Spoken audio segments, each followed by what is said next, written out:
আমার স্ক্রিনে যে ছবিগুলো দেখতে পাচ্ছেন এরা সবগুলোই বাটপার। আমরা বলি মানবিক কন্টেন্ট ক্রিয়েটর, না, এরা সবগুলোই বাটপার।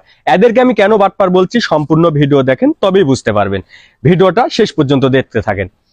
এরা যে মানবিক কাজগুলো করে এই ফান্ডগুলো আসে কই থেকে? বিদেশ থেকে। বিদেশি যখন এরা কোনো মানবিক কাজ করে বিদেশিদের হাতে পায়ে ধরে ফান্ড কালেকশনের জন্য, যে ভাই আপনারা টাকা পাঠান আমরা মানবিক কাজ করবো। বিদেশি ভাইয়েরা তাদের রক্ত ঘামানো টাকার থেকে, গায়ের রক্ত পানি করা সেই টাকার থেকে তাদেরকে টাকা দেয়। দেশের প্রতি তাদের ভালোবাসা, দেশের মানুষের প্রতি ভালোবাসা, যার কারণে।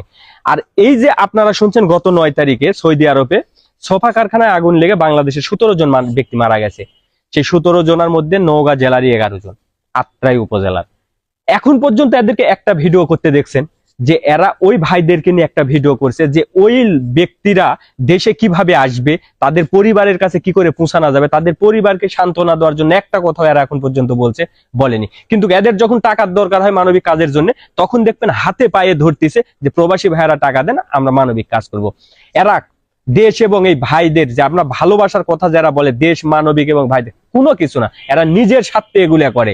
আপনার যদি এরা এই ভাইদের, প্রবাসীদের প্রতি যদি এদের ভালোবাসায় থাকতো তাহলে আজকে প্রবাসীদেরকে নিয়ে এরা কথা বলতো এবং এই ভাইগুলো দেশে আসবে কি করে এই বিষয়গুলো নিয়ে তারা কথা বলতো। এই ভাইগুলো যে কবে কি করে দেশে আসবে এর কোনো নিশ্চয়তা নেই। কিন্তু এরা যদি কথা বলতো আমার বিশ্বাস সে এই কাজটা খুব দ্রুত হতো। কিন্তু এখন পর্যন্ত এদের মুখ থেকে একটা কথাও শুনিনি। কিন্তু যখন টাকার দরকার হয় তখন এরা ঠিকই হাতে পায়ে ধরে যে ভাই আপনারা টাকা পাঠান আমরা মানবিক কাজ করবো। প্রবাসী ভাইদের উদ্দেশ্যে আমি একটা কথাই বলবো যে আপনাদের অর্থে এরা কাজ করে কিন্তু এরা আপনাদের কাজে লাগে না, এদেরকে আপনারা বয়কট করুন।